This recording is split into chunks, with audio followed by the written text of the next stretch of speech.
Nous sommes le 22 septembre, merci de nous rejoindre pour cette nouvelle édition du 7-8. Les invités, et voici justement les invités du jour. Béatrice Taget, docteure au centre hospitalier de Plaisir, elle reviendra sur l'importance d'être à l'écoute de l'entourage des patients atteints par la maladie d'Alzheimer. 900 000 personnes en souffrent, 2 millions d'aidants sont concernés. Valérie Ferré, en charge du tourisme d'affaires à Saint-Quentin en Yvelines. Nous verrons avec elle comment s'est déroulée l'opération de démonstration du vélo à assistance électrique. C'était hier à Montigny-le-Bretonneux dans le cadre de la semaine de la mobilité. Et puis le marquis Henri-François de Breteuil reviendra sur la programmation de son château pour cet automne.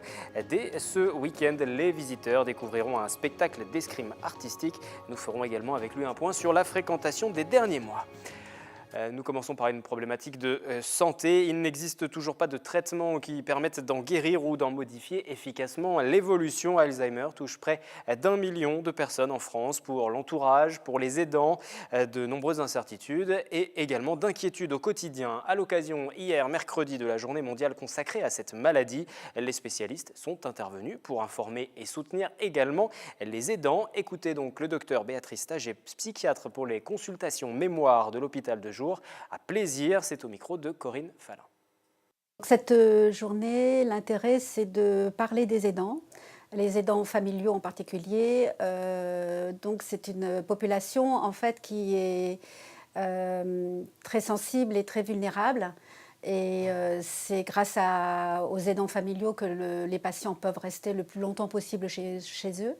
Pendant cette journée, les aidants vont pouvoir découvrir ce qu'on fait à l'hôpital de Plaisir, dans cette filière de psychogériatrie, en particulier aux consultations et à l'hôpital de jour ainsi qu'à l'unité d'Ali.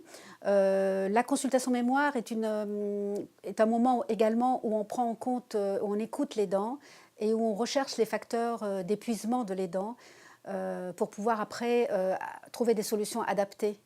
Les facteurs d'épuisement, c'est surtout l'isolement, les conflits, le déni de la maladie de leurs proches, par exemple, les troubles du comportement de leurs proches, la restriction de vie personnelle. Ça, ce sont les facteurs principaux d'épuisement de l'aidant. Et c'est pendant la consultation et même tout au long de la prise en charge du patient que l'on peut évaluer ces facteurs, les rechercher et trouver des solutions ensemble. Les 2/3 des patients vivent à domicile, dont un tiers quand même dans un état, un état sévère quand même, donc beaucoup à domicile. Et donc c'est les aidants, c'est grâce aux aidants qu'ils peuvent rester à domicile, hein, c'est la famille qui les entoure. Et leur rôle, c'est de pouvoir les aider dans le quotidien, dans les tâches quotidiennes, les soutenir, voilà, c'est les aider quoi, en fait, dans les tâches quotidiennes. Un malade qui est soutenu, ça change beaucoup, mais un aidant qui est soutenu, ça change beaucoup parce qu'indirectement, ça joue sur le patient. Il est nécessaire de prendre en compte tous les besoins et les attentes des aidants pour qu'ils puissent faire face ensuite aux difficultés de leurs proches et pour que leur qualité de vie soit meilleure, la qualité de vie de l'aidant et aussi du patient. Nous poursuivons avec la semaine de la mobilité qui se poursuit jusqu'au 23 septembre. Et dans ce cadre, les transports en commun, les circulations douces sont mises en avant à Saint-Quentin en Yvelines. La ferme du Manet vient d'accueillir les professionnels du tourisme pour des tests de vélo à assistance électrique. Valérie Ferré, chargée du tourisme à Saint-Quentin en Yvelines, elle nous en dit plus du tourisme d'affaires à Saint-Quentin. Interview menée par Camille Lambert. Nous sommes à la ferme du Manet de Montigny-le-Bretonneux où les professionnels du tourisme et les entrepreneurs sont invités à tester les vélos à assistance électrique. Avec nous Valérie Ferré, en charge du tourisme d'affaires à Saint-Quentin en Yvelines, pour nous parler de cet événement. Bonjour Valérie. Bonjour. Alors tout d'abord, est-ce que vous pouvez nous expliquer quel est cet événement, à qui ça s'adresse et pourquoi l'avoir organisé ? Alors nous sommes dans le cadre de la semaine de la mobilité, la semaine européenne de la mobilité. Donc la communauté d'agglomération souhaite fédérer les partenaires autour des enjeux de l'écomobilité. Et bien sûr, les hôteliers font partie des professionnels qui peuvent aussi adhérer à ce processus, notamment par la présentation en live de l'offre en termes de vélos électriques. Donc c'est pour ça qu'on a souhaité effectivement que les professionnels du territoire soient là pour pouvoir tester et puis adapter leurs demandes en fonction des offres aussi qui sont disponibles sur le territoire. Alors ces vélos à assistance électrique, qu'est-ce que c'est? Quelle est la différence avec un vélo classique, plus traditionnel? Alors je l'ai essayé tout à l'heure, j'avais jamais essayé. C'est pareil, on fait du vélo de la même façon, sauf que c'est beaucoup plus facile et on a l'impression d'une sensation de liberté, de facilité qui est assez bluffante. Et puis on peut aller beaucoup plus loin. Donc ça c'est vraiment l'avantage principal. C'est peut-être moins sportif, quoique si on fait beaucoup de kilomètres, même si on n'appuie pas comme une brute, c'est quand même sportif finalement. Et voilà, c'est une alternative au déplacement. Donc c'est aussi bien loisir que professionnel. Il y en a qui utilisent vraiment les vélos électriques comme moyen de locomotion au quotidien pour leur déplacement, domicile, travail. En fait, ces vélos à assistance électrique, ils ont quoi? Ils ont une batterie, c'est ça, Voilà. installée sur le vélo? Voilà, c'est ça, D'accord. effectivement. Alors la batterie, elle est soit escamotable, soit pas, soit fixe. Il y a différentes solutions de proposer avec des stations vélo où là, le vélo se recharge sur la station. Il n'y a pas besoin d'aller le brancher indépendamment. Et puis toutes sortes de vélos, triporteurs, voilà. Tout est adaptable et tout est modulable selon les envies, les désirs des clientèles. Alors ici, du coup, sont présentés 3 partenaires. Qui sont-ils? Alors nous avons Néo-Vélec, qui est un partenaire qui est présent sur Manille-les-Hameaux, qui s'adresse beaucoup à une clientèle individuelle aussi, qui a une boutique qui s'appelle la Maison du Vélo à Manille-les-Hameaux et qui là offre vraiment une gamme assez large de vélos. Ensuite, nous avons Greenon qui travaille sur la France entière, mais qui est présent sur Saint-Quentin en Yvelines et qui travaille auprès des sociétés notamment et des territoires pour mettre en place des stations vélo, où là, effectivement, on est dans du vélo partage. C'est un peu comme du Vélib, mais électrique. Et puis nous avons Colibri qui travaille aussi sur le territoire et qui travaille spécifiquement avec les entreprises. Et alors maintenant, pour avoir discuté avec les hôteliers qui sont passés sur l'événement, ils me disent que leur clientèle est vraiment en demande maintenant de ce service supplémentaire qui correspond vraiment à une démarche innovante. Donc il y a un vrai engouement. Voilà, et une démarche qualité aussi, c'est-à-dire que les hôteliers sont toujours à la recherche de montrer que leurs prestations sont de qualité. Donc on allie qualité, écologie et puis fun entre guillemets, c'est-à-dire que les clientèles, comme je vous le disais, de jeunes générations sont plus enclins à ce genre de vélo. Et l'écomobilité, c'est important aujourd'hui de la promouvoir, d'en parler?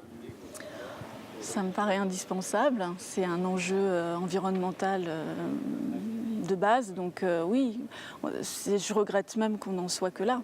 C'est un peu... on est un petit peu en retard par rapport à certains pays notamment. On peut imaginer des solutions, je pense, pour aller plus loin dans la démarche. Très bien, merci beaucoup Valérie Ferré. Merci. Je reçois à présent en plateau Henri-François de Breteuil, le marquis de Breteuil. Bonsoir et Bonsoir. bienvenue en plateau. Aujourd'hui, votre château accueille 100 000 visiteurs par an. Pour arriver à ce chiffre, vous multipliez les animations en marge des différentes visites. Et pour ce premier week-end d'automne, vous proposez notamment un spectacle de cap et d'épée qui mêle intrigue, rebondissement, trahison et aventure. Vous nous en dites un petit peu plus? Bien sûr, c'est une compagnie qui s'appelle Les Lames sur Seine, qui est basée dans notre région, en fait, à la région Île-de-France, à Neuilly. Et leur patron, en quelque sorte, le maître d'armes, c'est Michel Olivier, qui a été 3 fois champion du monde d'escrime artistique.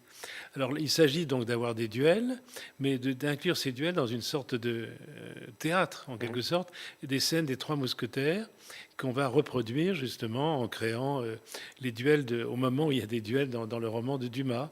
Donc ça a beaucoup de panache, beaucoup de succès. Nous allons accueillir une 30aine de membres de la compagnie ce dimanche.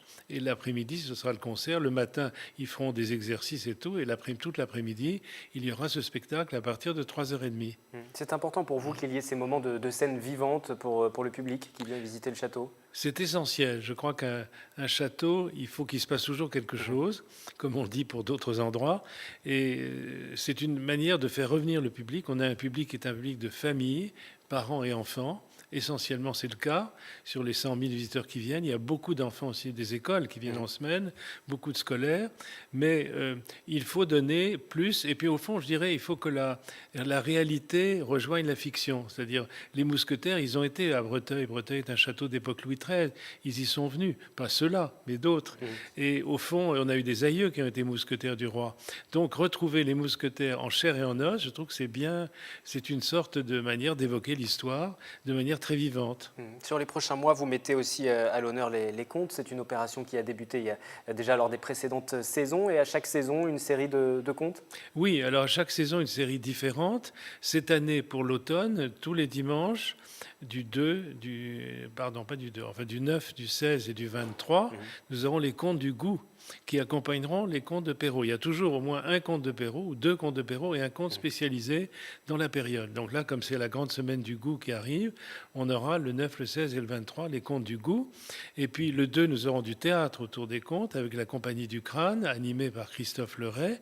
Là, on va montrer des petites pièces autour du Petit Chaperon Rouge. Nous restons fidèles aux contes. Et enfin, le 30 octobre, pour la clôture du mois, ce seront les grenadiers de Napoléon qui vont défiler. Ils sont une centaine, ils vont défiler, faire des manœuvres, tirer au canon, sans, j'espère, blesser les visiteurs, rassurez-vous. Oui, ne les inquiétez pas, parce que les visiteurs, en plus, ils sont plutôt nombreux. Lorsqu'on discutait avant le début de cet entretien, vous me disiez que la période estivale s'était plutôt bien passée pour votre établissement, ce qui n'a pas été le cas pour le tourisme dans son ensemble en France et même dans le département. Alors, nous avons la chance d'avoir un public fidèle qui est un public de la région, un public de familles, de parents et d'enfants. Et je le vois à chaque départ de visite, puisque j'accueille moi-même les visiteurs tous les jours pendant les vacances et tous les dimanches ou les samedis de l'année. Et je vois qu'on a un public qui est essentiellement, je dirais, pour les 2 tiers, vraiment, le public des week-ends, ce sont des parents accompagnés d'enfants. Je crois qu'on est le château qui accueille le plus d'enfants en proportion, puisque sur les 100 000 visiteurs, il y a au moins 50 000 enfants, c'est-à-dire 1 sur 2. Mais du coup, nous ne sommes pas frappés par la baisse nos grands frères, comme Versailles, parce que là, eux raisonnaient beaucoup, et à juste titre, sur les mouvements internationaux, la Chine, le Japon, les États-Unis, qui, eux, sont venus beaucoup moins nombreux. Et au contraire, je dirais que les petits châteaux, comme Breteuil, ou les moyens châteaux, ont peut-être bénéficié de ce regard qu'on portait vers un monument plus à la campagne vis-à-vis des grands monuments prestigieux qui, eux, perdaient des étrangers. Vous avez dû adapter malgré tout les mesures de sécurité sur le site ? Je vous avouerai qu'en dehors de l'observation que font nos guides à l'arrivée, nous ne faisons pas de mesures de sécurité particulières, contrairement aux monuments d'État. Nous avons bien sûr des systèmes d'alarme pour toutes les collections, mais quand on a un sac un peu suspect, on le regarde éventuellement. Mais on ne cherche pas du tout à affoler nos visiteurs. Vous vous êtes battu pour conserver cette bâtisse qui est familiale. On a eu l'occasion d'en parler plus d'une fois sur cette antenne. Aujourd'hui, la fréquentation se porte plutôt bien, mais vous êtes toujours très impliqué. Est-ce que vous êtes serein, confiant pour l'avenir ? Oui, je suis confiant dans la mesure où un château, finalement, comme Breteuil, il est en dehors des modes. C'est quelque chose de permanent, avec l'évocation de l'histoire, puisqu'au fond, on recherche beaucoup l'histoire de la France de manière très vivante. Ça, c'est le cas avec la nature et les jardins, avec les contes de Perrault. Donc, je suis confiant. Je vois que cette année, par exemple, au 31 août, nous étions à plus 6,5%. On va peut-être atteindre les 110 000 payants cette année, si tout se passe bien, si la météo, qui joue un grand rôle, est bonne à l'automne. Et je suis d'une nature optimiste et confiante pour le tourisme culturel en général et pour le château de Breteuil. Le château de Breteuil qui accueille donc ce spectacle, véritable spectacle d'escrime dès ce week-end. Et puis il y a d'autres manifestations, on a évoqué les contes. Il y en aura d'autres sur toute la saison d'automne. Peut-être citer un autre rendez-vous rapidement. Alors on peut citer les contes du goût et surtout le 30 octobre, les grenadiers de Napoléon qui seront présents et qui feront des manœuvres pour le grand public. Merci Henri-François de Breteuil, marquis de Breteuil. C'est la fin de cette édition du 7-8. Les invités à voir en replay sur notre site internet. Les programmes qui se poursuivent sur TV Film. Merci à vous. Merci beaucoup.